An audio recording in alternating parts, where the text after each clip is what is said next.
My first YouTube video, yay! Anyway, I'm just showing everybody my yard of the stuff that I've done, what I work on all summer when I'm not in school. And I have 7 bantam chickens. That's like chickens that are a third the size of a regular chicken, so they seem to eat some of my stuff. I got them for eggs, for fertilizing my garden, and so that they could keep the squirrels and rabbits out. They keep the rabbits out, but the squirrels keep coming back. So anyways, I have a little lavender plant here that the top was bitten off of because of my chickens. And then along here there's little sprouts, but you really can't see them. They're popping up of different types of lettuces, collard greens, kale. I've got some French melon, a few French melon over here that I'm going to grow upward. More lettuces and kale and stuff like that. And then I have some that are actually plants that they haven't eaten all of yet here. And I've got some dianthus flowers along here, and some more dianthus flowers, and a couple I don't know yet flowers. I just put a watermelon over here. I'm going to let it grow upwards somehow, some way. And then I've got some dianthus, more dianthus, some cactus that grows some yellow flowers, really pretty. I put stuff like this because when I put a new plant in the ground with the heat that we've been having, there's a squash down there. It's pretty much almost died because of it. I've got some cantaloupes here and another squash, and I put a watermelon under there, and we'll see if it makes it. I grow giant sunflowers that grow, those are supposed to grow 8, 9, 10, even 11 feet tall with beans under them, but a squirrel bit the top off of that one. Carrots are all going to come in here. There's about 5 or 6 sprouts.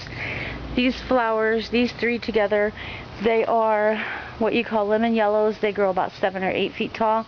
They're still growing, but the flowers are on top of those. Nothing is eating them.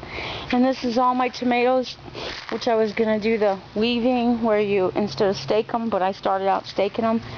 You weave them up strings, and then you can even weave them back down depending on how tall they get. But there's tomatoes on all of them. I've got some peppers here, some echinacea. That's a molten fire, if you can see it. And it's a flower. It's beautiful, and it grows tall. Let's see. There's a tomato. Don't know if it's going to make it because of the heat. But here's like a mixture of different colors of tomatoes. There will be red ones with purple splashes on top, yellow and orange mixtures.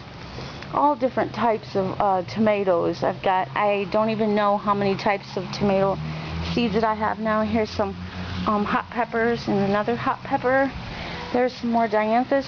This right here is what they call, it's a miniature version of a swale, because I have basically a city yard, and you let your guttering, like the water from the gutters when it rains, and I buried that and let it come into here. It fills all this up, and it keeps you from having to water stuff so much.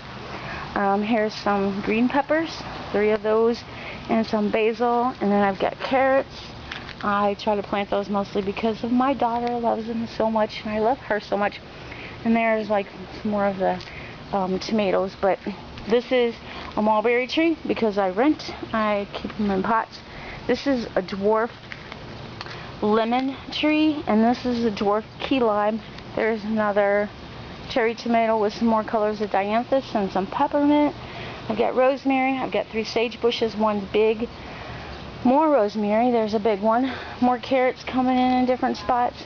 And then here are my giant sunflowers that do get up to about 11.5 feet tall.